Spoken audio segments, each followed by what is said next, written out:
সামনে ভাই মারাত্মক ভাই কই যাচ্ছি ভাই আমরা কই মানে এক কথায় অসাধারণ ভাই এমন একটা জায়গায়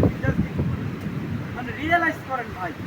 মানে আমি যে আসলে সামনে কি দেখতেছি আমি আপনাদেরকে বলে বুঝাইতে পারবো না ভাই ঠিক আছে এইরকম সিনথেটিক মুভমেন্ট পেতে হলে আপনাকে অবশ্যই বনভূমি চলে আসতে হবে ভাই এখানে না আসলে কোথাও পাবেন না ওকে থাকে